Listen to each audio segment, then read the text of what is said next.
उद्या उद्धव ठाकरे आणि राज ठाकरे यांचा संयुक्तिक विजय मेळावा आहे आणि या मेळाव्यासाठी संबंध महाराष्ट्रातून शिवसैनिक मनसैनिक मुंबईकडे रवाना होत आहेत। छत्रपती संभाजीनगरमधून सुद्धा एक टीम निघालेली आहे। आपापल्या पद्धतीने लोक निघत आहेत आणि अर्धे लोक पोहोचलेले आहेत, काही लोक रस्त्यात आहेत आणि काही लोक आता निघत आहेत। माझ्यासोबत सुमित खांबेकर आहेत। सुमित, काय म्हणशील? अनेकदा तुम्ही मुंबईला गेलात, दसऱ्याच्या मेळाव्याला गेला असाल किंवा विविध मीटिंगला गेला असणार, आत्ता जातानाची काय नेमकी भावना आहे तुमच्या मनात? निश्चितच आम्हाला खूप मोठा आनंद आहे आणि हा आनंद स्वर्गीय बाळासाहेबांना पण झालेला असेल, कारण की इतक्या वर्षानंतर ज्या महाराष्ट्राने स्वप्न बघितलं की दोन्ही भाऊंना एकत्र यावं आणि महाराष्ट्रामध्ये मराठी आणि हिंदुत्व या विषयावर वाटचाल करावी, तर आम्हाला सर्वांना आनंद आहे आणि त्या पद्धतीने आज आम्ही इथून सर्व टीम्सनी रवाना होत आहोत। पण असं एक साथ कुणी गेलेलं दिसत नाही, आपापल्या पद्धतीने सगळे जातात।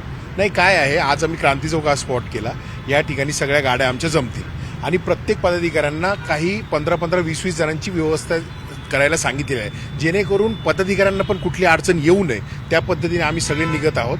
उद्या तुम्हाला महाराष्ट्राची आणि मराठी माणसाची खरी ताकद आणि शक्ती दिसून येईल की काय मोठ्या प्रमाणावर असते आणि छत्रपती संभाजीनगर हा देखील एके काळामध्ये गड राहिलेला आहे आणि या गडामध्ये देखील प्रचंड मोठी ताकद आहे।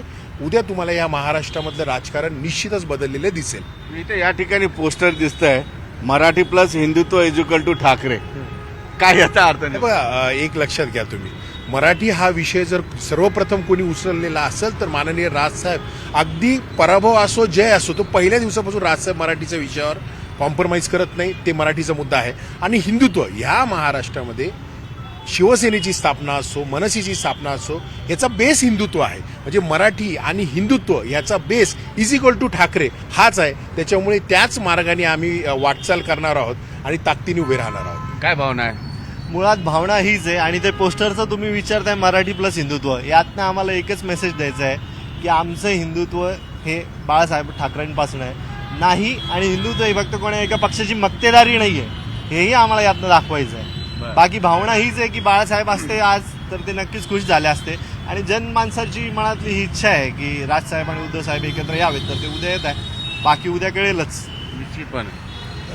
खरं तर ज्याप्रमाणे समर्थ रामदास स्वामींनी सांगितलं होतं की मराठा तेतुका मिळवावा, महाराष्ट्र धर्म वाढवावा आणि महाराष्ट्र धर्माची जी शक्ती आहे, जी ताकद आहे, त्याचं विराट शक्तीचं दर्शन तुम्हाला उद्या निश्चित मुंबईमध्ये पाहायला भेटेल। निश्चित पाहायला मिळेल।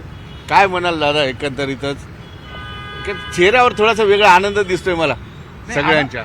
नक्कीच आनंद आहे, कारण मराठी माणूस जो विखरलेला होता की दोन ठाकरे वेगवेगळ्या ठिकाणी होते, त्यामुळे मराठी माणसाचं विखरलेल्या मराठी माणूस एकत्र यायला, दोन ब्रँड ठाकरे एकत्र येत आहेत, मराठी माणूस एकत्र येत आहेत, हा खराच आनंदाचा दिवस आहे आमच्यासाठी सर्वांसाठी आणि महाराष्ट्रासाठी सुद्धा आहे की दोन्ही सगळे मराठी मतं, मराठी माणसं एका ठिकाणी येत आहेत, म्हणून हा आमचा आनंदाचा दिवस आहे। काय म्हणणार?